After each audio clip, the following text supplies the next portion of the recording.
name's Jim, and I am bipolar. I've had one official podcast released, and I had the trailer, and then I had a little 4-minute bonus for the podcast, which was basically me going through one of my, what I think or call a manic state. I'd say that there are differences because not every time is it the same. Sometimes it's manic in just my brain in general, and I can sit here and look and act just fine, but at the same time too, in my head it's going crazy. But sometimes it does show outward. Since starting the podcast, I've noticed that it's helped me greatly in a way where to be able to share my experiences and to get what I feel out. It's helped me in some ways. One of the ways is being able to maybe to help a family member understand what I'm going through.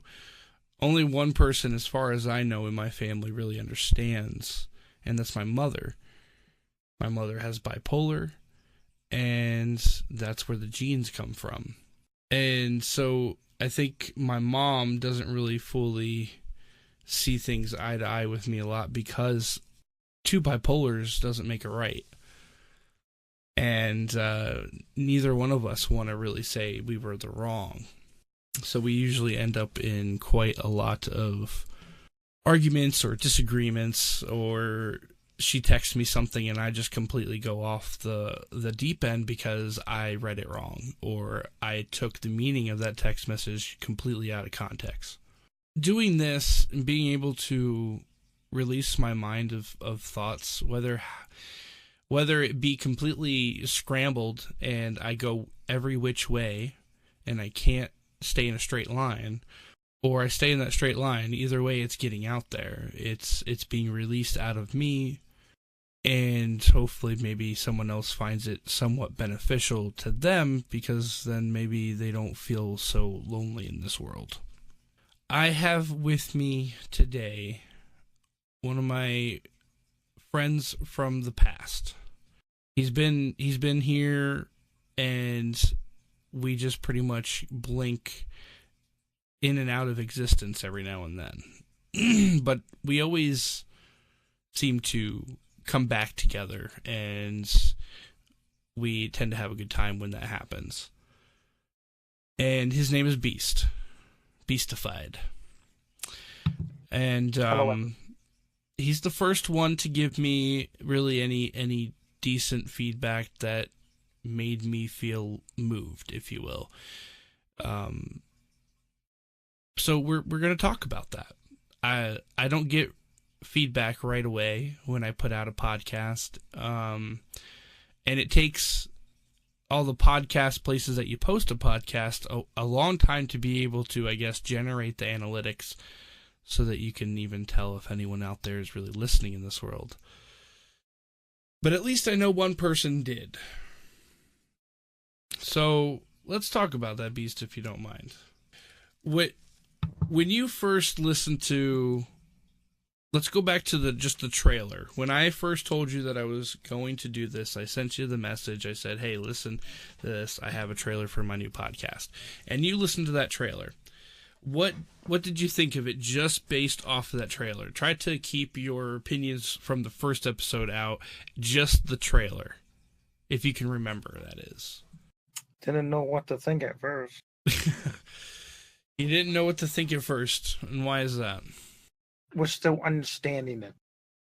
But then, once you broke through and that first podcast hit the actual episode, and you started listening to it, now let's talk about that.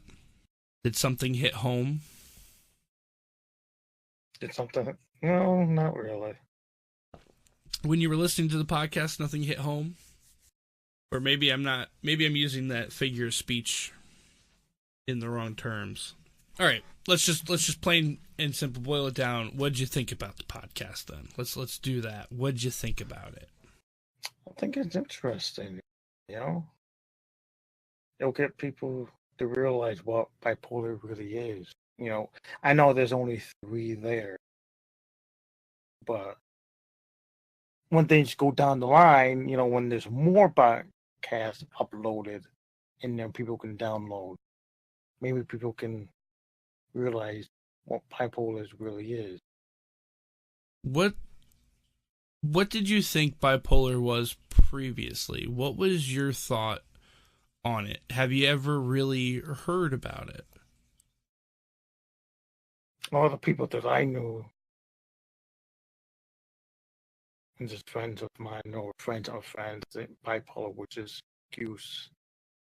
I never looked at it as an excuse.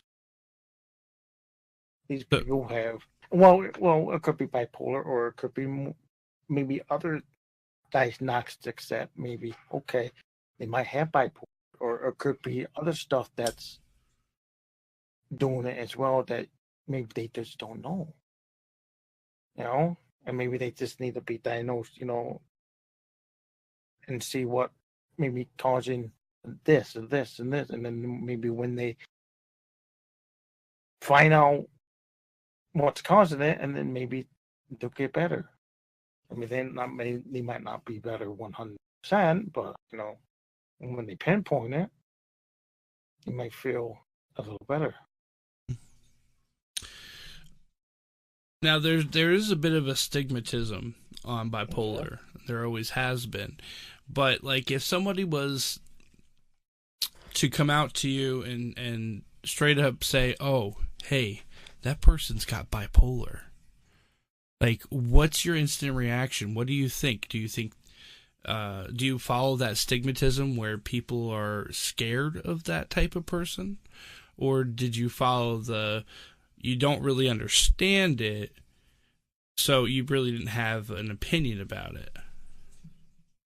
Probably most people don't even opinion or if people was like, oh, that person, it's like if somebody was like, oh, my know that person has bipolar. Oh, that person has bipolar. Maybe somebody else might be out in the public there, heard at the same time.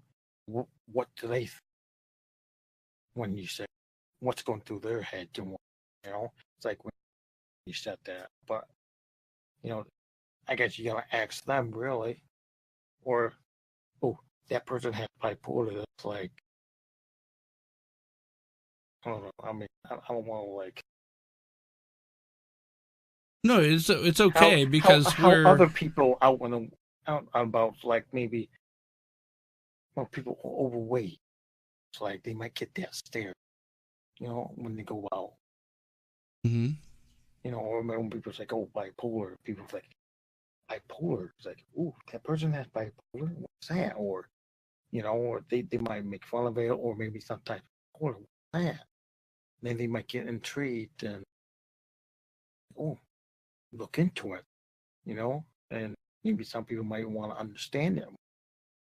No, I I, fully agree. and I guess that's where I am. I mean, maybe I'm just one of those people that just okay, go on, I'll listen, understand it, because I think most people out in the world, I think they look at it as an excuse, as in many other things, not just bipolar. There's, you know, they just doing it, you know, just an excuse.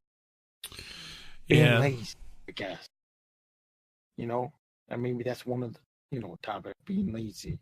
I mean, there might be other stuff down, you know, tied into that, but that might be one of them. But I guess I think talking about it, I think it helps. Just like when you're never truly alone. There's always people out there that are willing to help someone, you know? No, absolutely. Just like this suicide hotline. There's always someone out there willing to listen. You know, they might not maybe give you feedback or whatever, but maybe they're just there like a friend. Listen. They might not give you anything, but they'll listen. Sometimes they will, or not. You know, and I guess what I'm trying to say when the person, okay, if I was just listening to you and just rambling, whatever, might be just there for comfort. I guess that's what I'm too. If they're not, Yeah. No, definitely. and I guess it helps, because you're never truly alone. I know Right. sometimes, I guess, does it feel like you're alone? Yeah. Okay. I mean, it's not that I am alone. I mean, I know it's that. Obviously, I know that there's somebody out there that may listen. I know that there's places that I could go to talk to people, like therapy and things like that, which I am doing. It's only I know once a month, but it's family members should really listen to. I know sometimes family be there. Sometimes family choose not to listen. Maybe it's not like maybe they don't want to listen. Whatever. It's like they want to, but they just don't want to understand it. I guess sometimes, and some families they do. I think Or it's maybe, more of yeah. the people that might want to listen but then get discouraged too because of the fact that other people have opinions about Yeah. bipolar, or not even just bipolar, mental illness in general. Like Yeah. if you tell anyone, let's just say that you and me were friends, but we've never really talked about our personal life or anything like that, and then all of a sudden I come out to you and I say I have a mental illness. Oh, People yeah. just Oh, instantly just think of the worst thing. It's an, I guess it's an instinct, if you will. it just hit me Go ahead. when you said that.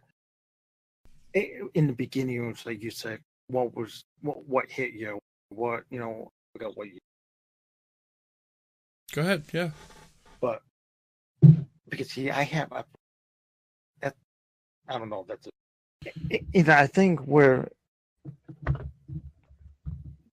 this came into play is that see, I have epilepsy. For people who don't know what that is, it's just it's seizures. The different forms of seizures and whatnot. I guess one point in my life where I was on luckily, well, no, back then I didn't really have, like I was in the same boat as you, like medication, and it adds up. I didn't have, but I was paying.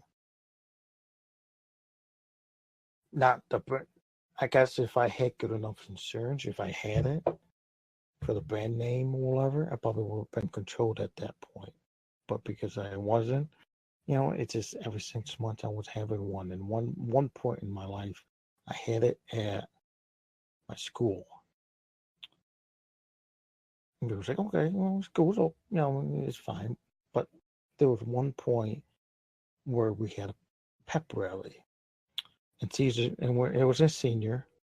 Was we got in there for gym teacher, okay, and he's like, okay, we're not gonna have class for gym. We're gonna just go up and pep rally, just sit in bleachers and wait. And we did, and forgot where I was, third step up, fourth step up on bleachers, somewhere in the midline, and I had one.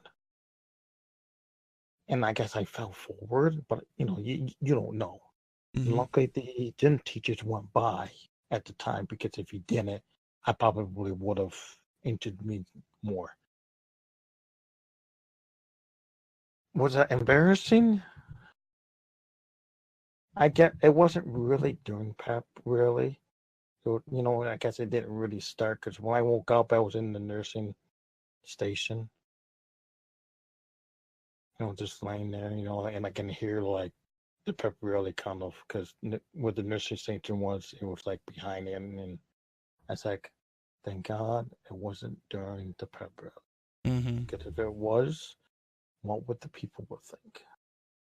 You know, That's I a mean, thought that's always in the back of your mind for anything. yes, yes. I'm sure that you're always gonna get people looking at you and it's like, hey, he did that, but maybe not everybody. Maybe some people might have came to you and for comfort and whatnot.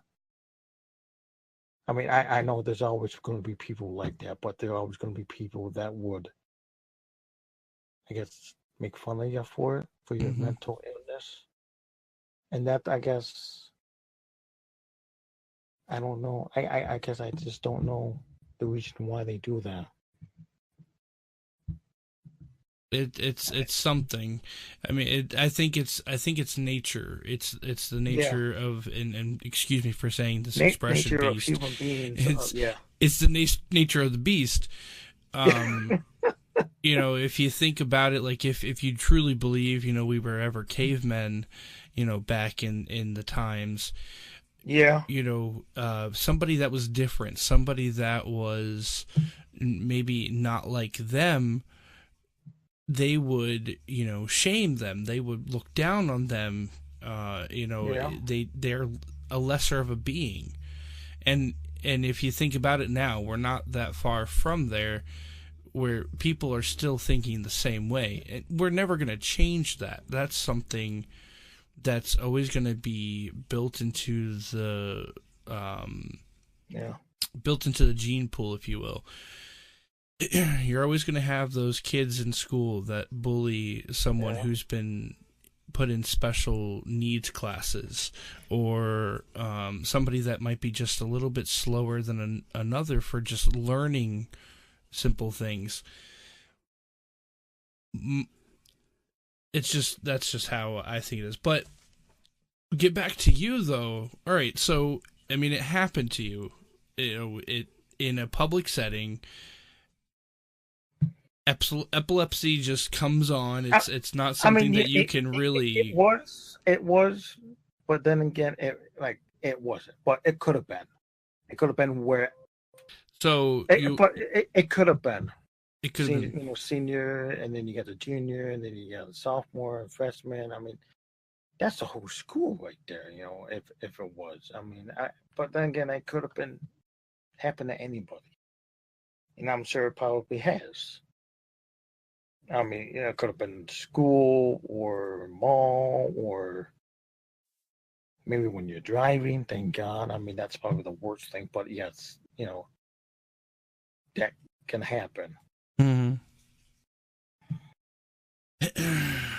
It's just the stigma. Like it's the thought. Anybody can be anybody, but the moment that you put a label on it, the moment you go and tell somebody something that is not under your control, you have this thing, you have this demon in you that comes out in all sorts of weird ways, and when you do finally say something, or maybe it comes out in another way of how you act, people think you're different, and then they just they feed off of each other too. One person can just lead a whole group of people. Everybody maybe had a different opinion about it, or didn't have an opinion at all, but then just one person stood up and then went and then the whole group will go it's just, that's just how and then you get a are. chain reaction going, and then you just like feel beyond embarrassed, and you just want to dig a hole and never come out of it, and then the way you feel. That makes me want to bring back what you were saying previously, where you don't know, some people think that we're lazy, people that suffer from this type of thing, any type of mental illness. And see, that could be so far from the truth. I mean, it's like what I had explained in the first podcast, was that I have these abilities, and then I have these inabilities. And the abilities are when I'm in my high, and when I say high, I'm not talking about high on drugs. I'm talking about mindset. My mindset is on high.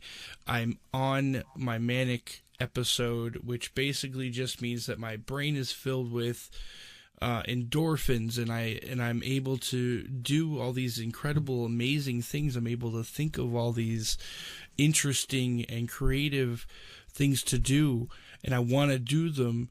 And then that's when your brain goes into hyperdrive or overactivity, and every single thought just starts whooshing by.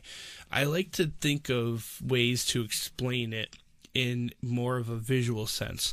So you ever think about going to a NASCAR race, and you're sitting in the bleachers, and you're right next to the track, and these cars are going so fast, super speed, that every time they go around the track and they go past you, it's just a freaking blur. It's real, and you don't even get to see the car. Like, it's just gone. That's how these thoughts can be in a mania or a manic state. And you get so many going through your mind, and you go and try to process it. And when that happens, it's like a computer. You got way too many programs running all at once, and then what happens? Everything stands still. It blue screens. It gives you the blue screen of death. It shuts off, or it just hangs there, and you don't know what's going on.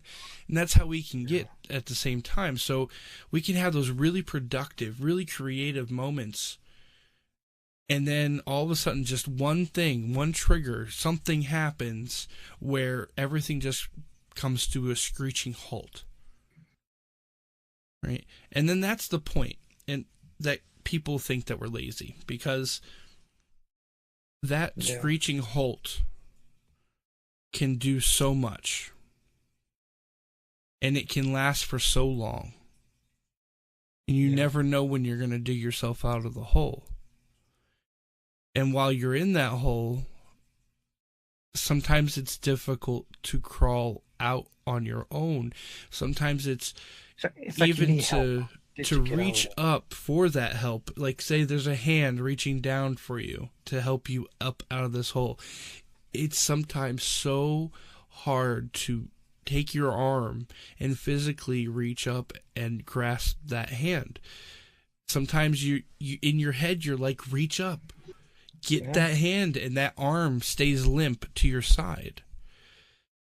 So when you put that in terms of like people being lazy, and I'm only going to do this based off of my personal experiences of being bipolar and whatnot, but I can get to the point where I can't set foot out of the house. I can't pick up a phone to call. I can't do any of that, and I don't understand why. It's the inability to be able to do what you need to do, what you know you need to do, what you want to do, but you can't. And I'm trying to put it in a perspective that somebody can maybe paint a mental picture. Maybe get a little bit more of a grasp of what this can do to someone. It's not only a chemical imbalance in the brain. It's so much more than that. Okay, it's not something that pills or anything like that is going to fix entirely. And I can tell you right now, what you're seeing and what you're hearing, I should say more so right now within these early on episodes of my podcast, this is the raw me. This is the clean, untainted me from not being on medication.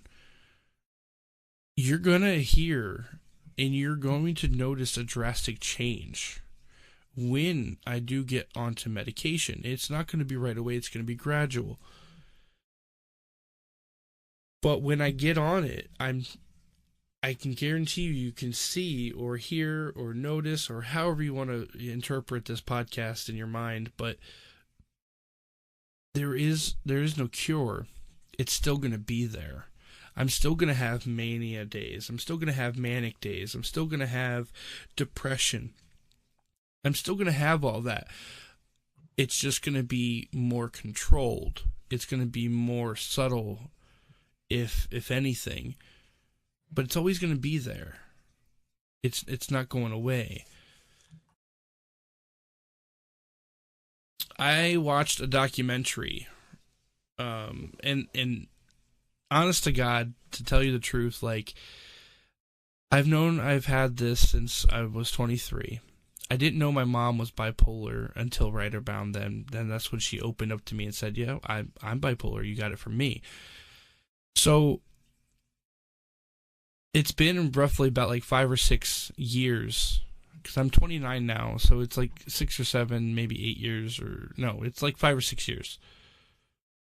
5 or 6 years, something like that. I'm horrible with math, but nonetheless, like, I didn't really start researching on what bipolar was until recently.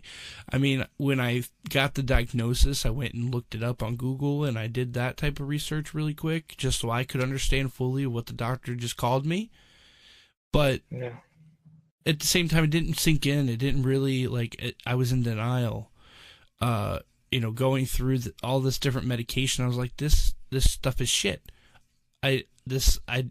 I don't feel different, or I feel entirely different, and I don't like it. I just didn't believe. And then this is my third time going off of medication and not having it. And for a while, yeah, I thought I could write it out on my own. I thought I could treat it in my own way. I thought I could learn new skills that would help me manage this better without having to be on medication. It's not doable, though. I can't keep doing this to myself, where I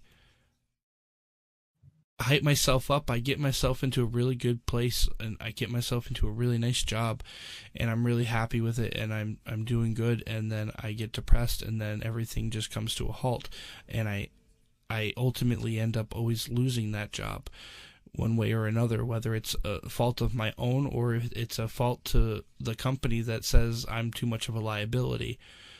Yeah. And It's happened on both sides of the spectrum. I've ended some of my careers,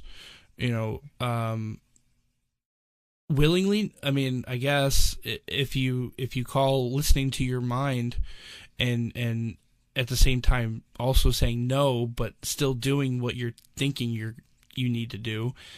If you call that self-sabotage, then that's what I've done. But at the same time too, I've had it happen to where, like, I really enjoyed the job. I really did, a really awesome job at the job. But at the same time, once it came clean that, I had issues and I started using the insurance, then they're like, "Oh, yeah, no, sorry, see you later," type of thing. But I've been researching a lot, getting back to the point of that whole spiel. I watched the documentary, and it showcased like 4 or 5 different ways that they're trying to research bipolar disorder, and they're trying to find that cure or something to help manage it.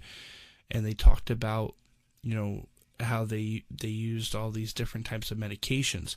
Then they also talked about the electric shock therapy.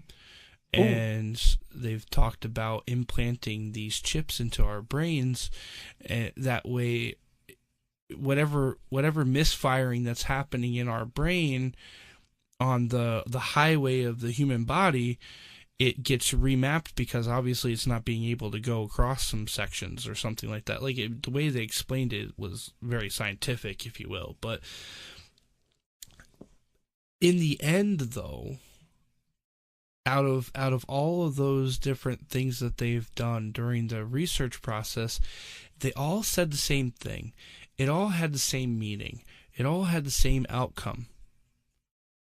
But there is no cure. and we're not any closer than we were yesterday.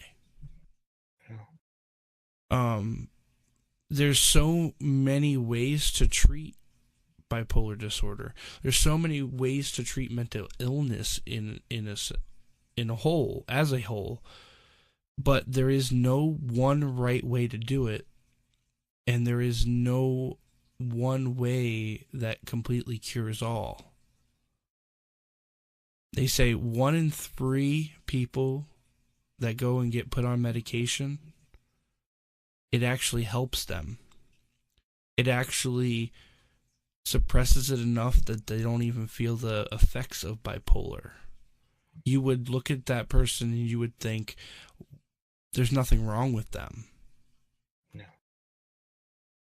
But then what happens to the other two? It's a realization. Yeah. That's the whole thing, that what you said too, is that you said there was nothing wrong with them. And I think that's another reason why people can't understand it and such, because it's used a lot. They look at them and it's like, oh, or okay, we'll go back to a previous, kind of sum them up. It's like, hey, you're out in the public, somebody's like, oh, that guy has bipolar, and maybe that guy, and then another person's like, well, there's nothing wrong with that person. That person's perfectly normal. I don't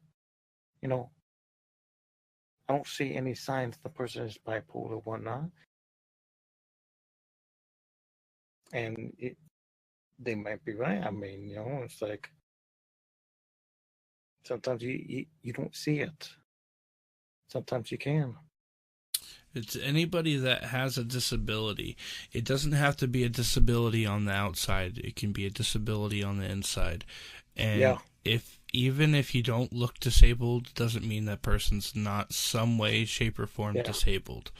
And I think the ones on the inside, the ones on the outside, you can see, they probably can see that and understand. Okay, but with the ones that on the inside, I think that hurts more than anything, and that hurts the person really. Because unless you're out there, okay, you're telling and you're talking to people about that, what you have maybe inside of you, then okay. But if you don't, then how is someone going to know if you don't do a podcast or if you don't talk to people about it? To me, I think it's just going to just eventually get worse. And who knows, suicide might come down to a point, and God, I mean, everybody probably, I mean, I know I have, and that's not even fun. I mean, no, it's not. And I don't mean to laugh right there either. No, but no, because in my workplace, she was a mom. She came back though. I'm surprised that she did, because I hit her, but she did come back. I thought she's not going to come back from after that, because she was bullied because she was gay, and that's why it led down to killing herself, her daughter, and then she left again. Not my store, but it was like another store, kind of like by where I worked, in another location. And I understand why she don't work with us anymore, with the company, because she wants to be.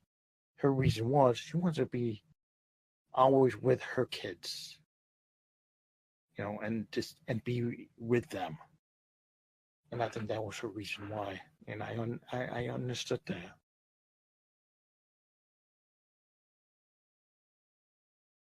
It's always tough because, I mean, mental disorders, mental illnesses, whatever mental, all right, it doesn't matter. Even a regular person, and again, I'm going to put in quotations regular, because who the fuck knows what's regular? Just like normal. Like, what's fucking normal? What's normal? Normal. Define normal. There is no definition of normal because each and every one of us is insane. But nonetheless, it's I just have to point this out. I hate saying that, and I don't know why I have to keep on saying it. Nonetheless, like sometimes I don't even understand what the meaning of nonetheless is. Anyway, that's a rant. Okay. It's man, I don't even know where I was going to go with that. It'll come back up, maybe for not later on and whatnot. That's part of it. Yeah, that's part of it. Yeah. Damn it! I had to stop myself, didn't I? Yeah. Had to stop myself to point out something so silly that probably nobody else even thought about. Probably nobody probably even heard me say those words. Oh my goodness. I hate when that happens. Yeah, you lose your train of thought and you're like, oh, it'll come back, and it never does. I understand now more than ever why people don't come out and say things like this. I understand why people do not vent out what they need to. I also understand why people don't come out to people and say, hey, I have a mental disorder or I have a mental illness or anything like that. I mean, because they think they might not be your friend anymore. That might be one too. I mean, that is a thought, but it's just the thing of that. But you don't know until you say it. I mean, that might be in your head or a lot of stuff going through your head. It's like, oh, should I come out on or whatever? But you don't know until you say it. I mean, to me, I'm a positive person. I try not to think negative, not to say that there are people out there that will kind of like will listen to you and whatnot. You just got to do your part, and those people will come by, just like you. You're doing this podcast, and people will come through. It might be slow, but yeah, that's what I think. I don't want to utilize the words build awareness. That's not what I'm trying to do. And I don't entirely believe in doing that either, building awareness. Like there's the cancer walk and there's things like that, and people say, oh, I'm trying to build awareness about this disease or this cause. Awareness, everybody is aware, unfortunately. If it's something that's mainstream, if it's something that's been publicized, if it's something that somebody's going through or has gone through, maybe with themselves or with a family member, that's awareness. Yes, it helps a cause. It helps things out. Money gets added into a bank account to help somewhat fund some type of research. Anyway, it's more so I'm by me coming out and spilling my guts and telling everybody the raw details of my life and the ins and the outs of what goes through my mind. Some people may think it's selfish because it's all about me, or something like that. But at the same time, it happened to me. Like, I go and listen to someone talk about something, and then I get a realization in my mind, like, wow, like, that person just pretty much said everything that I feel. Like, that's happened to me, or, that's something that must be happening with a family member of mine that's struggling with something like this. I didn't know. Like, it's about the realization that, like you've put out in the beginning, you're not alone. Yes, you're not. There's people out there that suffer with the same thing. I'm not fake. I can easily go out into that street and be like, listen, I'm not fake. Like, I truly do have this thing that I deal with every day that makes it extremely difficult to be able to run my life. Might think that if they hear this, they think, "Oh, this person just wants attention," all that. That might be, going, along. Someone might actually listen to this, going through their heads. Oh, this person might want attention and stuff. Yeah, and that's where I think that some people think that this goes to, is that I'm just trying to generate attention. Attention's nice. Let me tell you, attention's great. Yes, attention is nice. Yes, but that's not what I'm after. It's very difficult to do this, and the more I say it, sometimes I laugh, because what's more difficult than hitting a button that says record, letting it go for a little bit, maybe even forgetting that it has even been hit, and talking into a microphone. Like, what's so hard about that? Well, it is. It's because I'm talking about something that directly affects me. I'm talking about something that makes me feel insecure about myself. It's talking about something that I cry over, and I at times am embarrassed to have this, because of the fact that, and not that I'm supposed to be proud to be bipolar. I mean, but it's just, you get the point. I don't need to ramble anymore. If you're listening to this now, if you've gotten this far into this podcast episode and you're still here with us, it means that there's something that you've latched onto, that I've said. Something hit home. Something that came out of my mouth has either inspired you or has captured you, and it makes you want to continue to listen. Or it's just because I'm crazy and I ramble and I go all sorts of ways, and so you think that's amusing. Either way, I don't care. In the end of the day, it helps me to be able to release some of the tension that I have. Even if I don't have someone here like Beast to sit here with me and jibber jabber about this or anything of that matter, if I just sit here by myself, it may take me longer. And it probably will. It'll probably take me a couple hours to complete one episode like the others have. But at least it's my outlet. It's a way for me to get what I'm feeling out.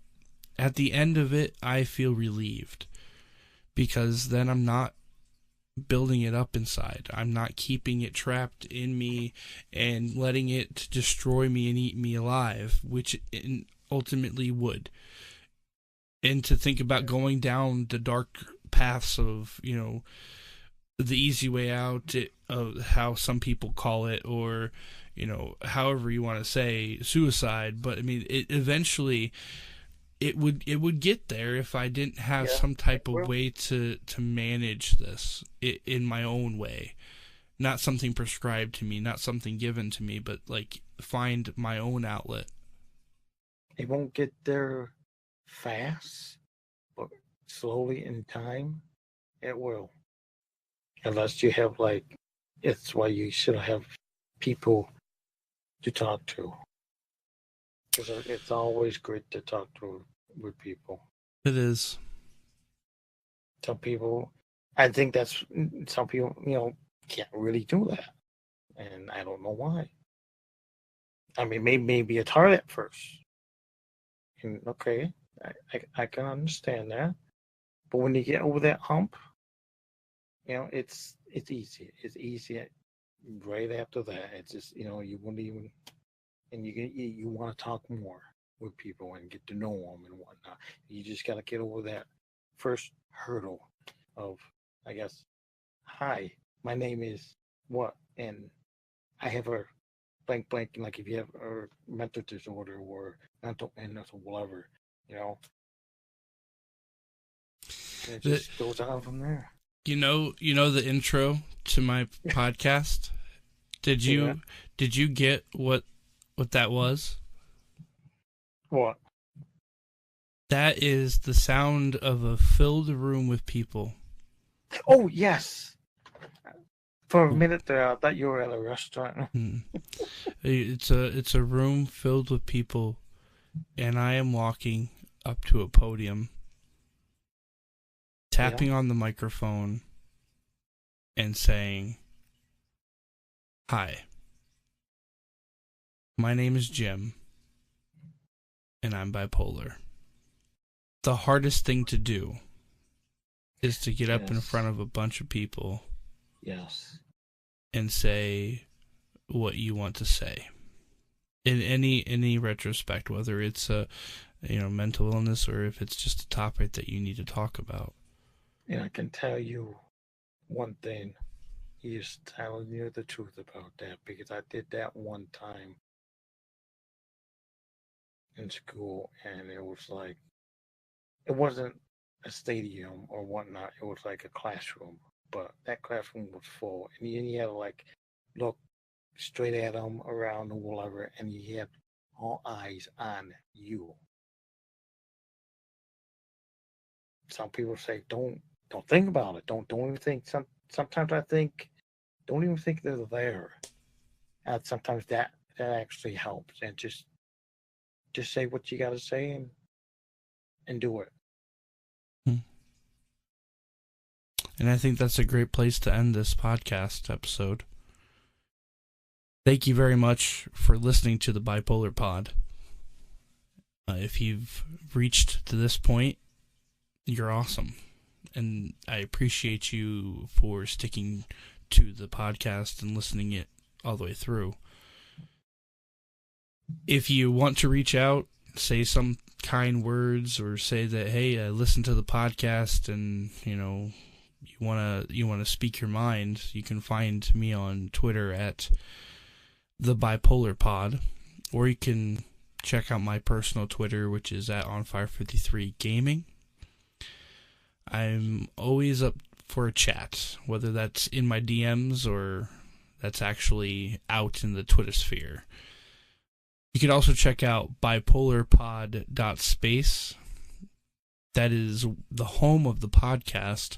At the same time, that is also my live journal, my blog, where if I can't talk about something on the podcast, I'm going to put it in Word format, and I'm going to get it out one way or another. And make sure to stop and check out some of the other podcasters that are podcasting on this same topic. They, too, are doing this, and it's a difficult thing for them as well. They're sharing their experiences. They do research and try to enlighten you, or try to spread positivity to help you get through the day. Thank you for listening to this podcast. Again, my name's Jim. I'm bipolar.